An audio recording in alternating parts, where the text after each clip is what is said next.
अस्सलाम वालेकुम व्यूअर्स, मैं हूं समीना पाशा। उम्मीद है आप लोग खैरियत से होंगे। व्यूअर्स कुछ अहम खबरें और अपडेट्स लेकर इस व्लॉग में आपके सामने हाजिर है। जनाब, खबरें इंपॉर्टेंट हैं जी। आज आपको बताएंगे इमरान खान साहब की केसेस की हियरिंग थी और इस हियरिंग में क्या हुआ, और इसके साथ साथ आज एक कन्वेंशन भी मुनक्किद किया गया लाहौर हाई कोर्ट में। ये भी बड़ा जबरदस्त कन्वेंशन था, इसके ऊपर भी बात करेंगे। थोड़ी आपको खबर देंगे, आज नया एक एक्ट जो है वो पास करने जा रही है पंजाब असेंबली, और इसका मकसद क्या है इसके ऊपर भी बात होगी। पंजाब असेंबली की बात हुई है तो हिना परवेज भट्ट साहिबा के नए एक शोशे के ऊपर भी कुछ गुफ्तगू करेंगे। इसके साथ साथ आखिर में थोड़ी बात करेंगे ईरान और इसराइल की जंग से मुतालिक भी। तो काफी कुछ है इस व्लॉग में। आपसे रिक्वेस्ट है कि चैनल को सब्सक्राइब कर लें अगर अभी तक सब्सक्राइब नहीं किया। तो बात का आगाज करते हैं जी इमरान खान साहब के केस की समाअत से। तो 9 मई के मुख्तलिफ मुकदमात में इमरान खान साहब की केसेस की जमानत के लिए आज हेयरिंग होना थी, और ईद से पहले जो हेयरिंग होनी थी उसमें आपको पता है कि जज साहब चले गए थे तो फिर हेयरिंग नहीं हो पाई थी। तो आज अब ये डेट फिक्स की गई थी। आज के रोज जब हियरिंग हुई है तो इसमें खास तौर पर जो इमरान खान साहब के जो 2 टेस्ट थे, जिसको लेने के लिए, टेस्ट करने के लिए पुलिस ने कई चक्कर भी लगाए डयाला के, और रिपोर्ट भी जमा कराई कि इमरान खान साहब ने ये टेस्ट जो है वो नहीं करवाए। तो इसके ऊपर गुफ्तगू हुई और अदालत का जो फैसला आया है इस मामले के ऊपर, अदालत ने कहा कि इमरान खान साहब को तो बेगुनाही साबित करने का एक मौका दिया गया था और उन्होंने ये मौका गंवा दिया। अच्छा होता कि वो ये टेस्ट करवाते तो पता चलता कि वो वाकई बेगुनाह है, लेकिन उन्होंने इससे फायदा नहीं उठाया। इसके साथ साथ अदालत में सलमान सफदर साहब ने आज दलाइल दी तो उन्होंने ये नुक्ता उठाया कि इमरान खान साहब तो 2 साल से ऑलमोस्ट जेल में हैं, तो इस दौरान क्यों नहीं 9 मई के केसेस में उनसे तफ्तीश की गई, क्यों नहीं उनसे टेस्ट करवाए गए उनके। अब यानी जब पिछले केसेस खत्म हो रहे होते हैं तो उस वक्त नए मुकदमात में गिरफ्तारी डालना मकसूद होती है। तो अब 9 मई के केस में गिरफ्तारी डाल दी है। अब उनका जो है इसके अंदर रिमांड मांगा जा रहा है और इसमें कहा जा रहा है कि जी रिमांड में हमने टेस्ट करने हैं। तो बेसिकली ये जमानत रोकने के हरबे हैं।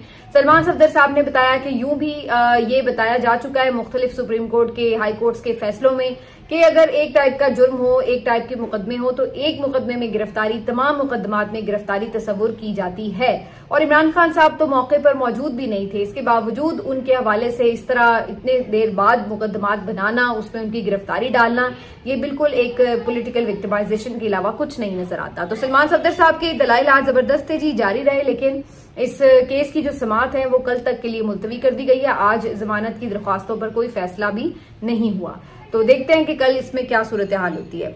दूसरी तरफ जो आज एक इम्पॉर्टेंट मामला था वो पीटीआई ने लाहौर हाई कोर्ट में एक कन्वेंशन मुनक्किद किया था, और ये इंसानी हुकूक के खिलाफ एक वर्कर्स कन्वेंशन था। इसमें आज अलीमा खान साहिबा ने खिताब किया और जैसे ही वो तशरीफ लाई तो उस वक्त काफी ज्यादा जोश जज्बा देखा गया।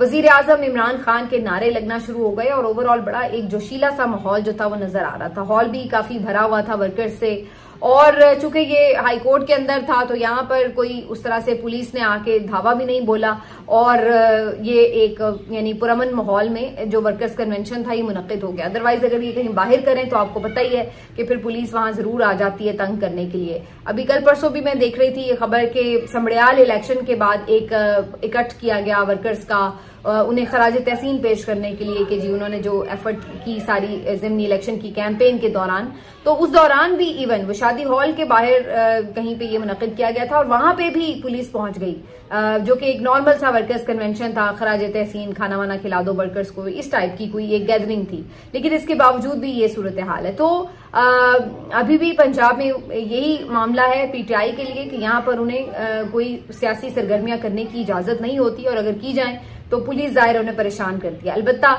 अगर कोई अचानक से आजादी रजाकार कोई रैली निकाल ले अनअनाउंस्ड किस्म की, या कोई अगर हाई कोर्ट के अंदर जैसे ये कन्वेंशन हो गया तो फिर एक अलग सूरत हाल होती है कि ये कोई प्रोग्राम जो है वो अकॉर्डिंग टू प्लान हो जाए, वरना तो आपके सामने ये जो सूरत हाल है।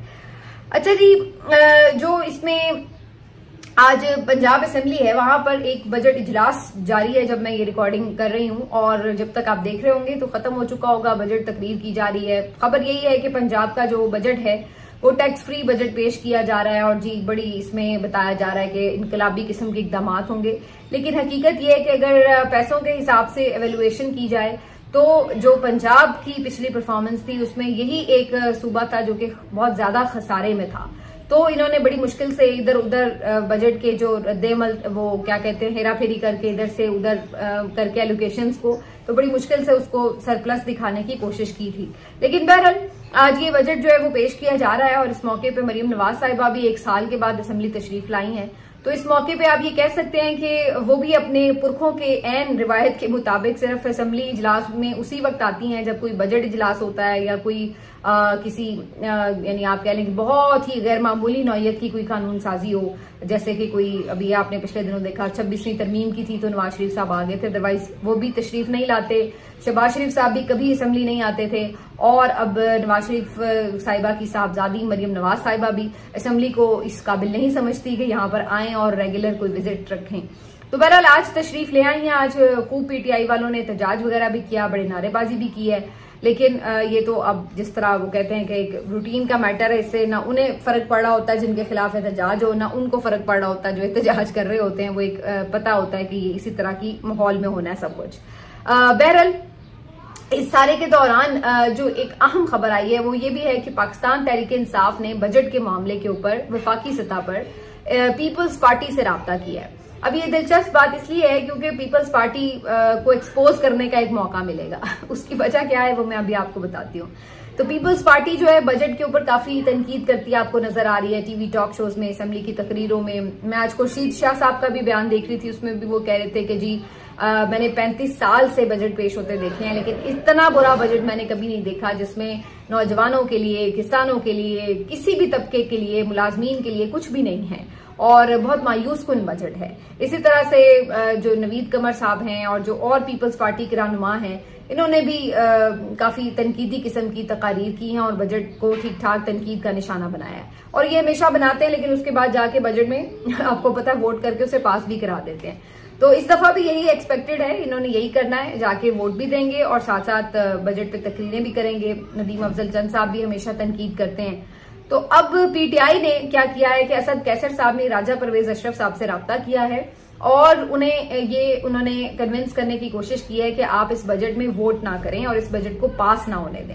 तो इसके ऊपर जो है पीपल्स पार्टी ने अभी फौरी तौर पर उन्हें मना नहीं किया लेकिन कहा है कि जी हम बिल्कुल ये अपनी पार्टी मीटिंग में बिलावल भुट्टो के सामने ये बात रखेंगे और उनसे इसके ऊपर मुशावरत करेंगे।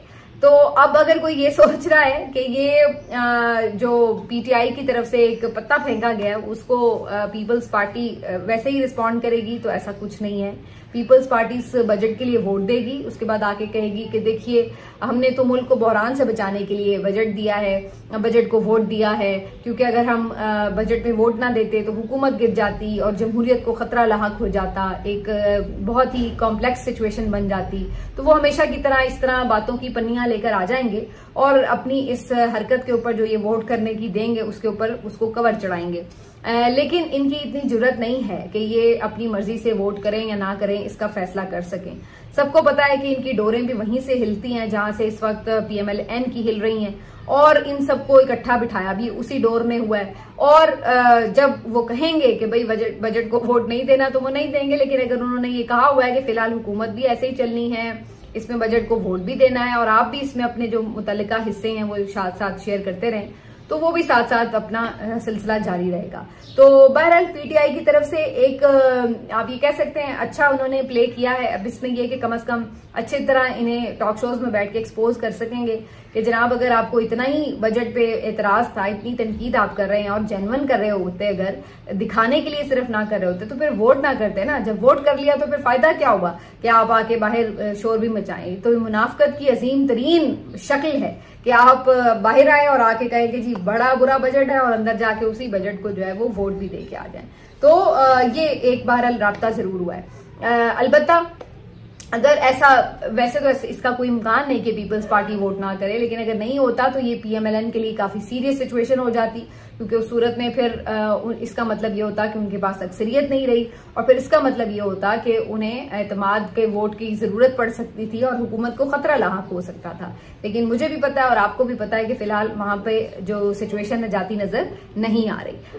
पंजाब असेंबली ने आज एक एक्ट पास करने की कोशिश की है और मेरा ख्याल है कर भी लेंगे, और ये एक्ट है बेसिकली बेसिकली जो कि खास तौर पर मरियम नवाज साहिबा को और जो वजारत इत्तलात है उसको प्रोटेक्ट करने के लिए बनाया गया है। इसमें बुनियादी तौर पर ये कोशिश की गई है कि जो तशहीरी मुहिम चलती है मरियम नवाज साहिबा की, और जो टीवी पर और अखबारात में और अदरवाइज जो इतने इश्तहारात और पेना फ्लैग्स और ये वो सब पैसा लगा लगा के उनकी शक्ल हर जगह चिपकाई जाती है, तो उस शक्ल को चिपकाने के ऊपर अगर कोई सवाल पहले कर सकता था कि जनाब आप अवामी पैसे, अवामी टैक्स के पैसे से किस तरह मरियम नवाज की जाती तशहीर कर रहे हैं, तो उन्होंने सोचा कि इस तरह की तो कई दरख्वास्तें अब अदालतों में आ गई हैं और बिला वजह पेशियां भी भुगतनी पड़ती हैं, तो क्यों ना इसको एक कवर दे दिया जाए कानून साजी करके। तो लिहाजा उन्होंने एक ऐसी कानून साजी का ड्राफ्ट तैयार कर लिया है जिसके मुताबिक अब ये जितने भी प्रोजेक्ट्स के ऊपर तशहीरी मुहिम बनेगी, जो भी मरियम नवाज की शक्लें आपको हर जगह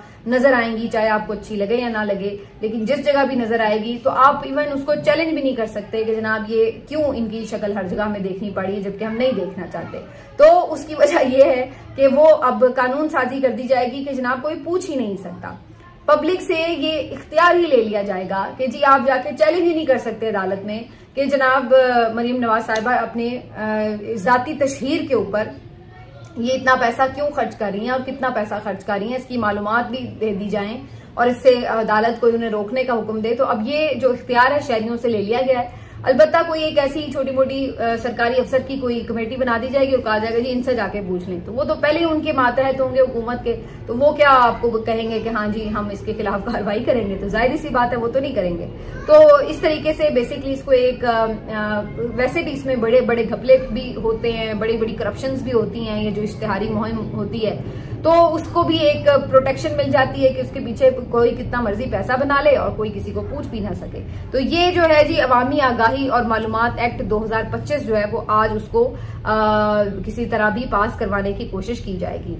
अब हिना परवेज भट्ट साहिबा को वैसे आगाही मुहिम की बड़ी जरूरत है, क्योंकि या तो ये मासूम बन रही हैं और या फिर ये वाकईतन इतनी लाइल्म किस्म की खातून है। और मैं तो हैरान हूं कि कहना इनके बारे में ये होता है कि लम्स ग्रेजुएट हैं, तो मेरे तो लम्स के स्टडी से जो है ना वो उनके तालीमी मियार से एतबार ही उठ गया ये हिना परवेज भट्ट साहिबा को देख कर। तो बहरहाल हिना परवेज भट्ट साहिबा आज कुछ गुफ्तगू फरमा रही थी और जो जहानत के फूल थे वो झाड़ रही थी। तो वो फरमाती हैं कि जी अब ये बजट आप देखेंगे बड़ा अच्छा बजट होगा। जब सहाफियों ने सवाल किया कि जनाब इस दफा तो पेट्रोल का प्राइस फिर बढ़ गए हैं, इस पे क्या कहेंगे, तो उन्होंने कहा नहीं वो इतने ज्यादा नहीं बढ़े, और वैसे भी आपको पता है कि पीटीआई के दौर में तो 400 रुपए तक पेट्रोल के प्राइस गए थे, तो अब तो काफी कम हो गए हैं। तो ये इन लोगों का आलम है। आप अंदाजा लगाइए कि ये किस किस्म के लोग, किस किस्म की चीजें हम पे मुसल्लत कर दी गई हैं। या तो अगर इनको पता है जानबूझ के ये झूठ बोल रही हैं तो फिर भी ये काबिल मुजम्मत भी है और काबिल लानत भी है कि आपको पता है कि वहां पर मैक्सिमम प्राइस जो था वो 150 लीटर तक गया था इमरान खान साहब के दौर में, और उसको फिक्स किया गया था कि उससे आगे नहीं बढ़ना। इससे आगे थोड़ा बढ़ा तो उन्होंने फौरन उसको 150 पे लाके फिक्स कर दिया था, 160 तक मैक्सिमम गई थी प्राइस। और उसके बाद अब अगर आपको ये पता नहीं है और याद नहीं है और आप झूठ बोल रहे हैं तो ये एक तो वैसे काबिल मुजम्मत, और या फिर अगर आप इतने लाइम हैं कि आपको ये पता नहीं है तो ये और भी ज्यादा काबिल मुजम्मत कि आप अवाम के नुमाइंदे बन के असम्बलियों में बैठ गए हैं और हालत आपकी ये है कि आपको एग्जैक्ट ये भी नहीं पता कि किस दौर में कितना फ्यूल प्राइस था। उस वक्त 150 रुपए लीटर भी जब था तो इनकी जो जमात है और ये तमाम लोग ये गले फाड़ फाड़ कर चीख चीख कर कहते थे कि 150 रुपए जो पेट्रोल है ये किस तरह कोई अफोर्ड करेगा। वो मरियम औरंगजेब का बड़ा मशहूर जुमला अक्सर लोग बड़ा वायरल कर रहे होते हैं कि तुम्हें शर्म नहीं आई रात के अंधेरे में 12 रुपए पेट्रोल बढ़ा दिया। तो अब आप लोगों को शर्म नहीं आ रही कि आप लोगों ने जो पेट्रोल के प्राइस है वो 250 से भी ज्यादा कर दिए हुए हैं। इसी तरीके से ये मोहतरमा का भी एक पोस्टर बड़ा वायरल है कि जिसमें ये बैनर पकड़ के पोस्टर पकड़ के खड़ी हैं कि जनाब अगर पेट्रोल प्राइस ज्यादा होते हैं, पेट्रोल महंगा हो तो वजीर आजम चोर होता है। तो ये उस दौर की बातें हैं जब ये ऑपोजिशन में थे तो ये इस किस्म की हरकतें करते थे, लेकिन आज ये सच से ही इनकारी हो गए और कह रहे हैं कि जी उनके दौर में तो 400 रुपए तक पेट्रोल था। ये इन लोगों की हालत है। तो मेरा ख्याल है कि मुसलमानों, पाकिस्तानियों, आप लोगों को बहैसियत मजमुई तौबा इस्तग़फ़ार करने की जरूरत है, अपने गुनाहों की माफी मांगे। ये मरियम नवाज टाइप, ये हिना परवेज भट्ट साहिबा और ये शहबाज शरीफ टाइप और ये अब मैं किन किन के नाम लूं, इस टाइप के जो ज़हीन फतीन लोग आपके ऊपर हुक्मरान बन के बैठे हैं तो यकीन मानिए कि आपसे यकीनन बहुत बड़े गुनाह सरजद हो गए हैं। तो मेरा ख्याल है मुझ समेत हम सबको जो है ना वो माफी मांगनी चाहिए, अल्लाह के हुजूर इस्तगफार करना चाहिए और अल्लाह ताला से हमें ये दुआ गिड़गिड़ा के करनी चाहिए कि या अल्लाह हमसे जो भी भूल चूक हो गई है हमें माफ कर दे। हमारे ऊपर ये इस तरह के मज़ाहिया किरदार जो आपने ये रूलर्स बना के बिठा दिए हैं, मुनाफकत से भरे हुए किरदार जो रूलर्स बना के बिठा दिए हैं, इनसे हमें निजात अता फरमा दे। ये हमारी अब दुआ पता नहीं अल्लाह ताला ने कब सुननी है, लेकिन कम से कम मेरा ख्याल है कि इज्तिमाई इस्तगफार की जरूरत जरूर है हमें। अब जी बात कर लेते हैं एक इसराइल और ईरान जंग की सिचुएशन के ऊपर कुछ अपडेट्स हैं। अभी हमले दोनों तरफ से जारी हैं। आज सुबह तकरीबन सुबह सादिक के वक्त ईरान की तरफ से 100 बैलिस्टिक मिसाइल जो हैं वो फायर किए गए हैं और ये इनका जो ईरानी मीडिया इसराइली मीडिया जो है वो कंफर्म कर रहा है। एक और ताजा हमला था ये ईरान की तरफ से और ठीक ठाक इसमें इन्होंने भी निशाना बनाया है इसराइल की मुख्तलिफ तंसीबात को। दूसरी तरफ इसराइल की तरफ से भी जाहिर है जारी हैं इनके ऊपर अटैक्स और वो अब ये भी नहीं देख रहे कि शहरी आबादी है या नहीं, बल्कि अब वो ठीक ठाक जो है वो बॉम्बिंग भी कर रहे हैं और जो उनके मिसाइल हैं वो भी आ रहे हैं। तो ये अब दो तरफा सिलसिला जारी है। इस सारी सूरत हाल में ईरान ने एक अहम फैसला किया और ईरान ने NPT से निकलने का फैसला किया। ये बेसिकली वो जौहरी मुआहदे से निकलने का फैसला है और इस फैसले में अब आपको मैं ये बता दूं, बहुत से लोग फौरन तनकीद शुरू कर देते हैं कि जी अब तो उल्टा वो जौहरी एटमी फैलाव के मुआहदे से अगर निकल रहे हैं तो फिर तो वो पता नहीं क्या कर देंगे। तो आपको याद रहे कि इसराइल भी इस मुआहदे का हिस्सा नहीं है, इसराइल ने भी इस पे सिग्नेचर नहीं किए हुए। तो ये बड़ी हैरत की बात है कि अमेरिका हो या इसराइल हो, ऐसे ममालिक जो खुद एटमी सलाहियत के हामिल हैं या एटमी सलाहियत एक्वायर करने को अपना हक समझते हैं, वो क्यों दूसरे ममालिक के ऊपर ये पाबंदी लगा सकते हैं और कैसे लगा सकते हैं, उनके पास क्या अथॉरिटी है। और ये बात आयतुल्लाह खामेनी ने बड़ी दुरुस्त कही है। मैं उनका एक क्लिप देख रही थी जिसमें वो ये बात कर रहे थे कि आप कौन है भाई, आप क्यों चौधरी बन के ये डिसाइड करेंगे कि जी ईरान के पास एटमी ताकत हो सकती है या नहीं हो सकती, जर्मनी के पास हो सकती है नहीं हो सकती, सऊदिया के पास हो सकती है या नहीं। भाई आपके पास क्या अथॉरिटी है, आप लोग कौन है ये डिसाइड करने वाले। और ईरान का अगर कोई जौहरी प्रोग्राम है हमारी दिफा के लिए हो तो आप उसको कैसे हमें तल्फ करने का कह सकते हैं। तो उनका ये कहना था कि हम आपकी ये चौधराहट नहीं मानते कि आप ये डिसाइड करें। लेकिन मजे की बात देखिए कि जो इसराइल खुद एटमी फैलाव के अदम एटमी फैलाव के जो मुआहदा है उसके सिग्नेटरी नहीं है, वो दूसरे के ऊपर इस बात के ऊपर हमला कर देता है कि जनाब आप एटमी हथियार बना रहे हैं और आपकी वजह से खतरा है। भाई सबसे बड़ा खतरा तो आपसे हो रहा है कि जिसका दिल करता है आप मुंह उठा के उसके ऊपर आप हमले शुरू कर देते हैं। तो सबसे बड़े तो खतरनाक मुल्क आप हैं, तो सबसे ज्यादा तो इस बात की जरूरत आपके हवाले से है कि आपके पास खतरनाक हथियार ना हो, क्योंकि आप तो बदमाशी कर रहे हैं, जिसका दिल कर रहा है उसी मुल्क के ऊपर चढ़ाई कर रहे हैं अपनी मर्जी से। आपको किसने हक दिया कि आप ये तय करेंगे ईरान के पास जो है ये एटमी सलाहियत होनी चाहिए या नहीं होनी चाहिए, और अगर है तो हम उसके ऊपर हमला कर देंगे। तो ये जो अजीबोगरीब सूरत हाल है, इसी से आप अंदाजा लगा लीजिए कि इस दुनिया में माइट इज राइट का कानून कैसे चलता है कि जिसके पास ताकत है, जिसके पीछे सुपर पावर है, जिसके पास वसाइल है, वो समझता है कि वही खुदा है और वो ही ये डिसाइड करेगा बैठ के कि जनाब कौन से मुल्क का किरदार क्या होना चाहिए और किस मुल्क के पास कितनी सलाहियत होनी चाहिए, किस मुल्क को किस मुल्क के साथ राब्ते रखने हैं, किस मुल्क को किस मुल्क के साथ तिजारत करनी है। तो वो अपनी तरफ से अपने आप को खुद साख्ता गांव का चौधरी बना के बैठा होता है कि जनाब हम हर चीज जो है वो डिसाइड करेंगे। तो ये जो है ईरान ने इसी चीज को तो ललकारा है। मैं नहीं कहती कि ईरान जो है वो इसराइल को तबाह बर्बाद करने में कामयाब हो जाएगा या नहीं, लेकिन आप ये अंदाजा लगाइए कि कम से कम उन्होंने उनकी चौधराहट को ललकारा तो है, चैलेंज तो किया है कि भाई आप हैं कौन। मिलते हैं आपसे अगले वीडियो में, अपना ख्याल रखिए।